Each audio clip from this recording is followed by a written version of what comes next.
Hey, want to know a simple three-step process for putting more of your ideas and strategies into action? Hi, I'm Alan Brown, productivity coach, #1 best-selling author and host of CrusherTV at CrusherTV.com, where my guest experts and I share ways to unleash the power of your brain so you can get more done in less time with less stress. And I recently had a conversation with entrepreneur and coach Rebecca Hession, the founder of the Badass Women's Council.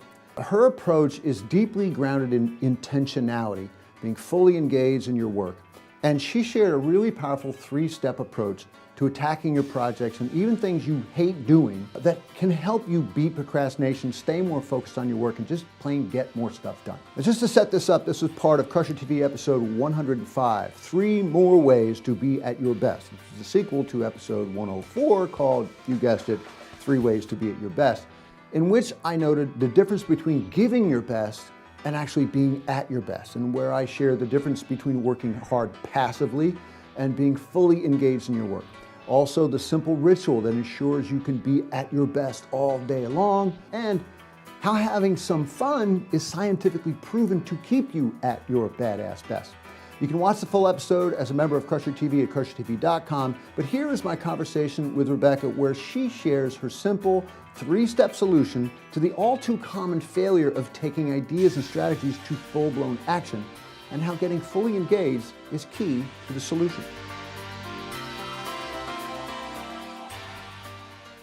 Rebecca, welcome to the show. Thanks for having me. It's good to be here. It's great to have you here. You and I have been having some great conversations about one of my pet peeves, the gap between strategy and execution. You know, people go and do a lot of learning and reading and attending seminars, which is all great, but if you're not actually doing it, it's not really moving you forward. But you have a fresh way, a fresh take on this, which begins with the notion of stop trying to catch up, stop running around so much, and just be more intentional about what it is you're trying to accomplish. Yeah, you bet. And the planning of things is far more fun oftentimes than the doing of things, right?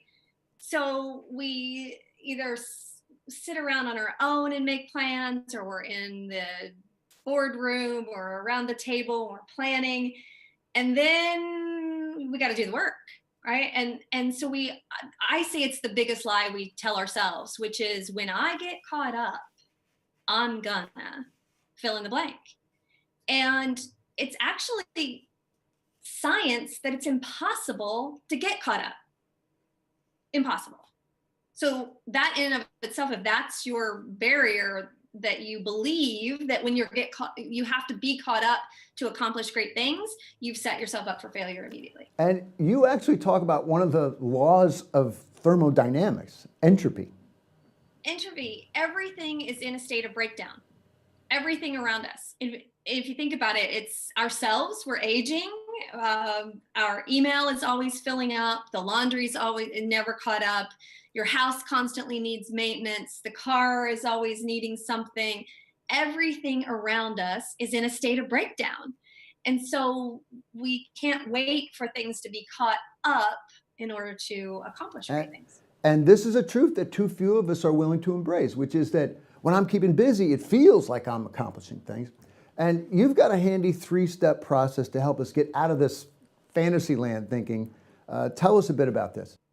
Absolutely. So the first step is, whatever you're trying to accomplish, whatever you've planned for, whatever you believe is some great accomplishment, needs to have an emotional connection for you. There needs to be a why behind that what.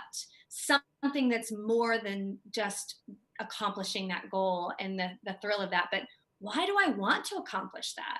It has to be bigger and deeper, more of an emotional connection.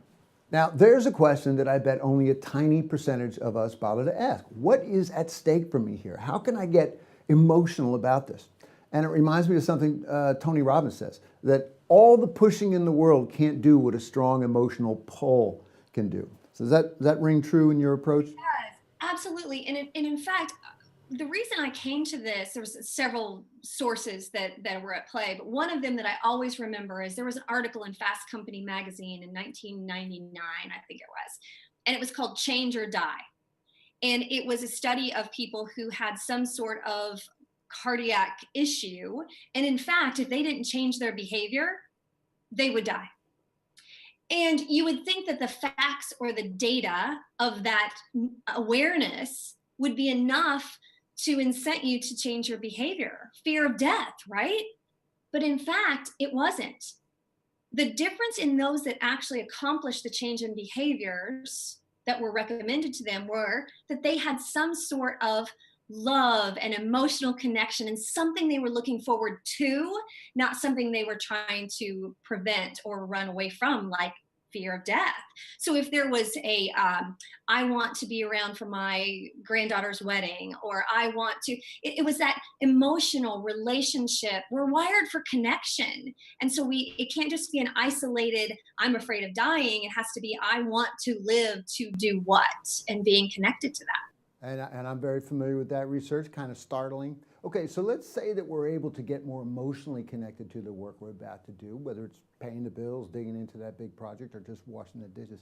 That's, I guess, what you call the why. But your next step is about specifying or quantifying the what. Yeah, because you think about it. You've written something in your journal that you want to accomplish. You've done that reflective introspection, but what is it? What is it? What's accomplishing it? And that has to have some sort of measurable outcome. I have achieved it. And the example I like to give is I'm a runner, but I don't just go, if I'm running in a race, somebody better tell me where the finish line is. I'm not just going to keep running, because I need to know, am I 2 miles in? Am I 10 miles in? Like, what does winning look and feel like? How will I know if I get there? And so you don't want to set goals that say, oh, I'm going to be a better leader. Okay, what does that look like? How will I know if I got there? I'm going to be a better spouse.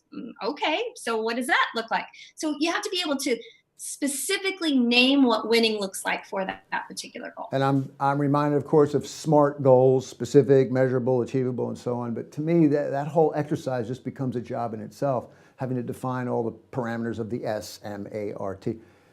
Your approach feels simpler. Just attach some measurable dimension to what you've decided to work on. I'm going to finish this one email, or I'm going to spend 1 hour working on this project, etc.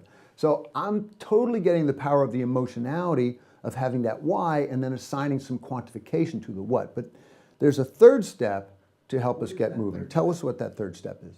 You've got to break it down into smaller wins. Sometimes the goal itself is big enough and it's going to take enough time that you need to be able to celebrate short-term wins along the way.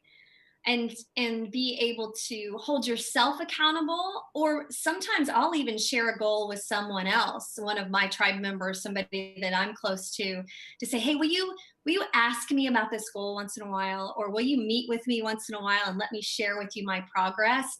And having that accountability to be able to celebrate some of those successes along the way creates flywheel and creates momentum and keeps pushing you forward so that you want to keep achieving. Yep, very consistent with Dr. Teresa Amabile's research on what she calls the progress principle, which says that just scoring small victories along the way is huge in keeping us focused and motivated. Absolutely. And I've turned it into almost game theory for myself. So I may have a piece of a project that I'm working on, and maybe it's not the fun stuff, right? And I will say to myself, okay, the Bachelorette starts in an hour.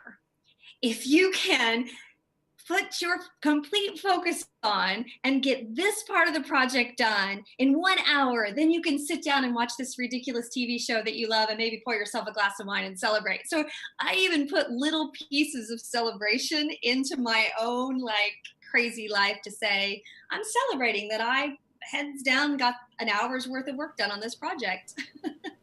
That is a great practice. And it reminds me of the fact that social media, or for that matter, The Bachelorette, are in and of themselves not bad things. It's when they're being engaged into the detriment of your goals instead of using them as little rewards for doing the work. Well, listen, this has been great stuff. I love the simplicity you bring to this, and there's a lot of power in here. Now, tell us where folks can find you, and you have a great podcast. Oh, I do. I'm so excited about this journey that I've been on. So I have a podcast called The Badass Women's Council, and it's for strong women looking for connection and encouragement and challenge. and just a tribe that I'm finding so many amazing connections with this group. So I'd love for you to join in on that. And tell us where folks can find that podcast and find you on social media. So the main hub is my website, which is fleetwoodhession.com. And there you can find links to everything. And anywhere on social media, it's Rebecca Fleetwood Hession. And I'd love to have some conversations with folks. It's been great having this conversation with you. I really enjoyed it. And please come back and join us again. I will.